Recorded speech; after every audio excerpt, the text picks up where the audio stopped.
आध्यात्म केतु का मूल स्वभाव, प्राप्त होंगे शुभ अशुभ प्रभाव। नमस्कार, मैं एस्ट्रो गुरु माँ डॉक्टर ज्योति जोशी आप सभी ज्योतिष प्रेमियों का हार्दिक स्वागत करती हूँ। हम केतु परिवर्तन के राशियों पर होने वाले परिणामों को समझ रहे हैं। 30 अक्टूबर 2023 को केतु ग्रह तुला राशि से कन्या राशि में प्रवेश करने वाला है। पिछले भाग में हमने मेष से कन्या राशि तक के परिणामों का विश्लेषण किया। आज हम शेष राशियों पर होने वाले परिणामों पर वार्तालाप करेंगे। साथ ही वीडियो के अंत में मैं आपको विशेष उपाय भी बताने वाली हूँ, इसीलिए आज के भाग को अंत तक देखना ना भूलें।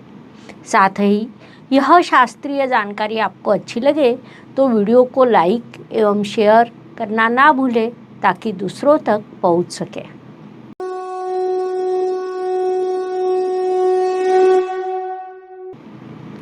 तुला राशि की दृष्टि से विचार करें तो केतु ग्रह अब तक आपकी राशि में विराजमान था। अब वह राशि परिवर्तन कर कन्या राशि में अर्थात आपके व्यय स्थान में प्रवेश करने वाला है।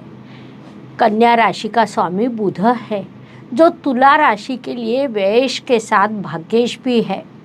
यहाँ इंट्यूशन पावर का बढ़ना यह अत्यंत सकारात्मक प्रभाव तुला जातकों को प्राप्त होगा। अर्थात किसी चीज़ का रहस्य आपको अपने इंट्यूशन द्वारा पता चलेगा, उसके आपको अत्यंत सकारात्मक प्रभाव प्राप्त होगा।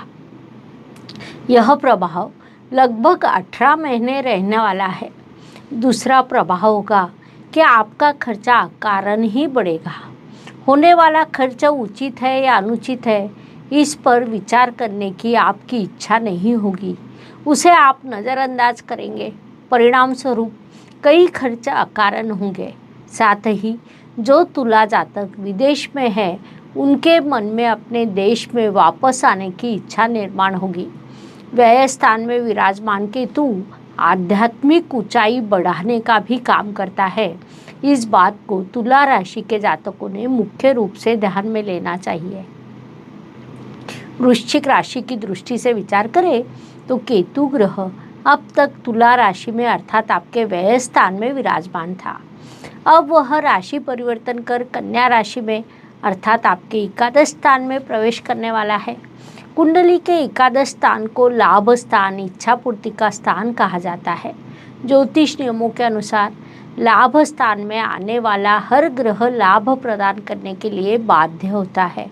उस अनुसार केतु ग्रह भी आपको लाभ प्रदान करने के लिए बाध्य होगा। लेकिन यहाँ एक विशेष बात होती है कि केतु स्वयं कुछ नहीं करता है। वास्तव में वह कर ही नहीं सकता, क्योंकि वह केवल शरीर है। उसे सिर ना होने के कारण स्वाभाविक रूप से उसके पास अपनी बुद्धि नहीं है। यहाँ वह शक्ति बुध ग्रह के पास गई है, क्योंकि केतु बुध ग्रह की राशि में प्रवेश करने वाला है। उस अनुसार लाभ स्थान में प्रवेश करने वाला केतु वृश्चिक राशि को कई बार शुभ फल प्रदान करेगा, लेकिन उसके लिए कुंडली में बुध ग्रह की स्थिति शुभ होनी चाहिए। अर्थात गोचर द्वारा बुध ग्रह जब जब आपके लिए शुभ स्थिति में आएगा, तब तब आपको केतु से शुभ फल प्राप्त होंगे। साथ ही इस काल में आपको कोई पुराना एवं अच्छा मित्र हो, जिस पर आपका बड़ा विश्वास था, वह आपसे नकारात्मक बर्ताव कर सकता है। वह आपको नुकसान पहुंचाने का प्रयास कर सकता है। इसलिए वृश्चिक जातक उस संदर्भ में थोड़ा जागरूक रहे, ऐसी सलाह उन्हें दी जाती है।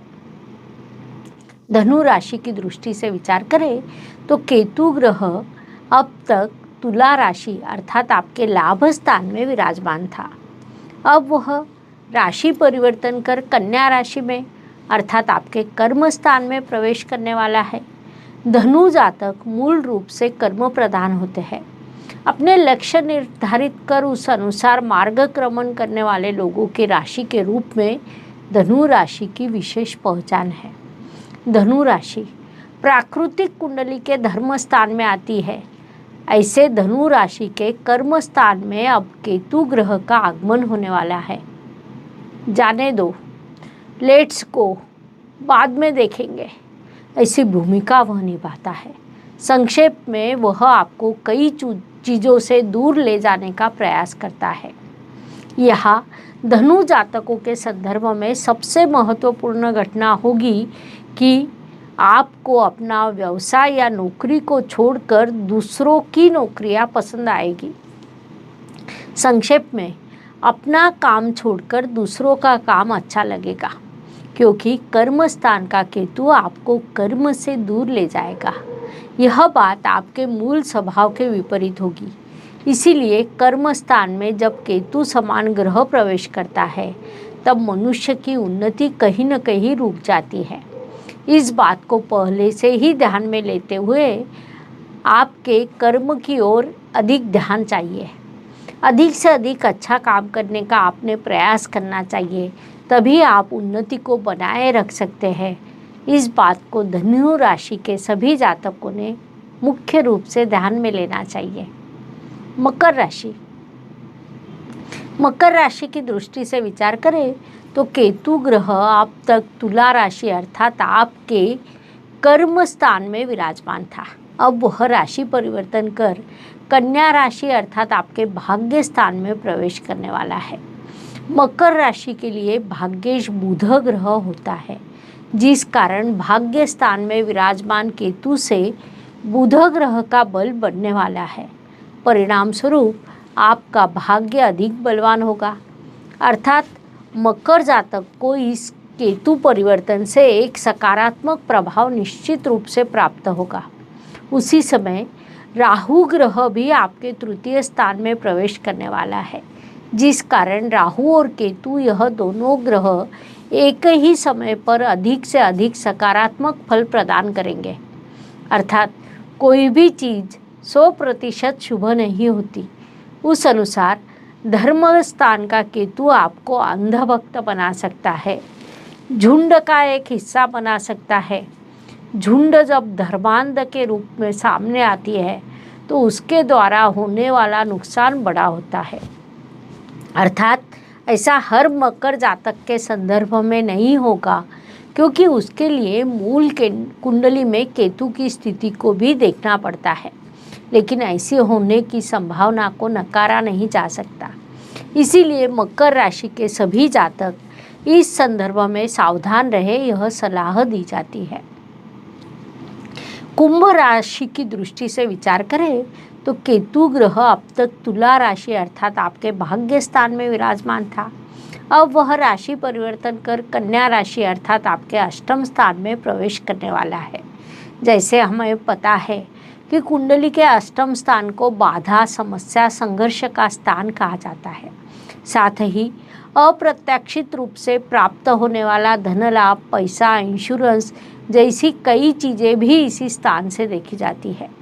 कुंडली के अष्टम स्थान में आने वाला केतु कुछ चीज़ों में अत्यंत सकारात्मक होता है, क्योंकि अष्टम स्थान मोक्ष त्रिकोण का एक भाग है। ज्योतिष नियमों के अनुसार 4, 8, 12 इन स्थानों में विराजमान केतु आध्यात्मिकता को बढ़ाने का काम करता है।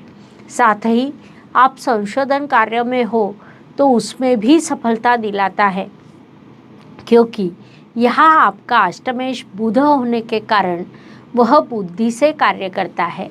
उसे शारीरिक बल देने का कार्य लेकिन केतु ग्रह अपने पास लेता है, या बुध उस पर वह कार्य सौंपता है। कुल मिलाकर कुंभ जातकों के लिए केतु का यह राशि परिवर्तन लाभकारी सिद्ध होने की संभावना है। अर्थात यहाँ निर्णय पुनश्च आप पर निर्भर होता है कि अष्टम स्थान के केतु को आप किस प्रकार मैनेज करते हो, क्योंकि ग्रहों के कारकत्वों को समझकर उस अनुसार यदि हम कार्य करते हैं तो कई प्रश्न कम हो सकते हैं। उस अनुसार आप घर में धार्मिक आध्यात्मिक वातावरण बनाए रखें। ताली बजाना, कोई विशेष आवाज़ करना जैसे कार्य करने पर केतु आपको सकारात्मक फल प्रदान करने के लिए बाध्य हो सकता है। इस बात को कुंभ राशि के सभी जातकों ने मुख्य रूप से ध्यान में लेना चाहिए। मीन राशि की दृष्टि से विचार करें तो केतु ग्रह अब तक तुला राशि अर्थात आपके अष्टम स्थान में विराजमान था। अब वह राशि परिवर्तन कर कन्या राशि अर्थात आपके सप्तम स्थान में प्रवेश करने वाला है। कुंडली का सप्तम स्थान वैवाहिक जीवन साथी का स्थान होता है। व्यवसाय भी इसी स्थान से देखा जाता है। सप्तम स्थान के केतु को हम नकारात्मक कह सकते हैं, क्योंकि यह केतु जीवन साथी से आपको मानसिक रूप से दूर करता है, आप में और जीवन साथी में मानसिक भेद निर्माण करता है। कितनी भी अच्छी बात क्यों ना बोली जाए, जीवन साथी उसे नकारात्मक पद्धति से लेता है और आपकी छोटी छोटी चीज़ों को लगातार नज़रअंदाज करता है। अर्थात यह सब कम समय के लिए अस्थायी रहेगा। केतु का गोचर 18 महीनों के लिए रहता है। साथ ही एक अकेला ग्रह आपका संपूर्ण भविष्य बदल नहीं सकता। उसी समय गुरुदेव का गोचर भी महत्वपूर्ण होता है, शनिदेव का गोचर महत्वपूर्ण होता है, राहु का गोचर महत्वपूर्ण होता है। साथ ही मंगल, बुध, शुक्र, रवि, चंद्रमा भी अपने स्वतंत्र प्रभाव देते हैं। तो इन सभी का सामूहिक रूप से प्रभाव होता है। अध्ययन करते समय हम एक एक ग्रह के प्रभाव का स्वतंत्र रूप से अध्ययन करते हैं, जिससे हमें सामूहिक प्रभाव का अंदाजा होता है। यदि हम एक ही समय पर सभी ग्रहों के विचार करने लगे तो हमें एक दूसरे के विरुद्ध प्रभाव दिखाई देंगे। इसलिए पहले हर ग्रह का स्वतंत्र अध्ययन करना चाहिए, उसके बाद सामूहिक प्रभाव विचार करना चाहिए। ऐसा करने पर कुंडली हमसे बात करने लगती है।